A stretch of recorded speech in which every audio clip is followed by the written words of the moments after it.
Saudi আরব আর বাংলাদেশ ব্যবধানটা এই জায়গায় ভাই। কিছুদিন আগে বাগালা গেলাম, মানে দোকানে গেলাম। তো দোকানে যায় এই 1 রিয়াল দিয়ে এই যে ঠান্ডাটা নিলাম আর কি। এই ঠান্ডাটার দাম হচ্ছে সৌদি রিয়াল 1 রিয়াল, যা বাংলাদেশি টাকা মোটামুটি 30 থেকে 32 টাকা। এটা কিন্তু বাংলাদেশে আমাদের সর্বোচ্চ। এটা কিন্তু ছোট, এর থেকে একটা বড় আছে, সেটার দাম হচ্ছে 2 টাকা থেকে 2.5 টাকা, 2 রিয়াল থেকে 2.5 রিয়াল। আর এটা হচ্ছে 1 রিয়াল। তো এটা বাংলাদেশি টাকা 15 টাকা, আর সৌদি রিয়ালে 1 রিয়াল নিতে হইলো কিন্তু সর্বোচ্চ 1 রিয়াল। তাহলে দেখেন ব্যবধানটা কোন জায়গায় ভাই, দেখছেন ব্যবধান কোন জায়গায়?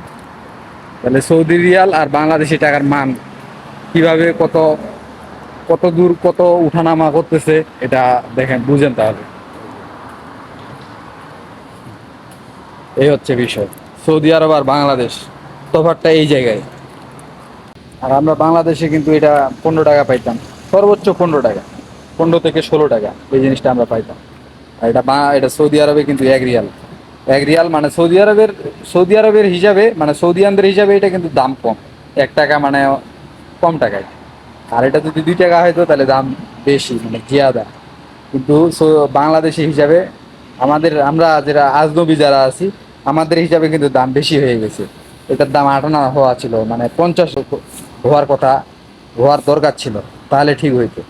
কিন্তু এটা দাম হয়ে গেছে 1 রিয়াল, যা বাংলা টাকা 32 টাকা। তো খেয়ে দেখা যাক কেমন টেস্টি, দেখা যাক কিরকম লাগে।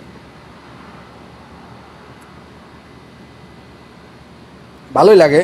এটার দাম এটা হচ্ছে অরেঞ্জ দিয়ে তৈরি করা, এই যে অরেঞ্জ ফ্লেভার, অরেঞ্জ, এই যে অরেঞ্জ ফ্লেভার ফিফা। সৌদি আরবেই বানায়, সৌদি মেড লেখা আছে, বাংলাদেশি না আবার, সৌদি মেড। ভালোই, অরেঞ্জ দিয়ে বানাইছে।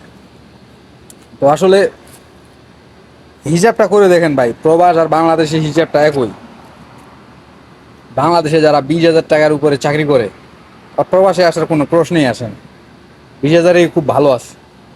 আর আমরা প্রবাসে আসে একমাত্র যারা দেখেন, তারা মনে করেন যে বাংলাদেশে থাকতে ভালো ভালো টাকার কোনো চাকরি করে না, বা ব্যবসা এরকম করে না, বা কেউ ব্যবসায় ঠকে গেছে, বা দালালের বিভিন্ন প্রচারণায় পড়েই এই প্রবাসে আসা। আর সবার লাক ফেভার করে না এই প্রবাসে, বুঝছেন? অনেকের লাক ফেভার করে, অনেকের লাক ফেভার করে না। এই জন্য বারবার বলি, যারা প্রবাসে আসবেন অবশ্যই ভেবে চিন্তে তারপরে আসবেন, ভালো একটা ভিসা নিয়ে তারপরে আসবেন। তো ঠিক আছে, সবাই ভালো থাকবেন। আসসালামু আলাইকুম, আল্লাহ হাফেজ।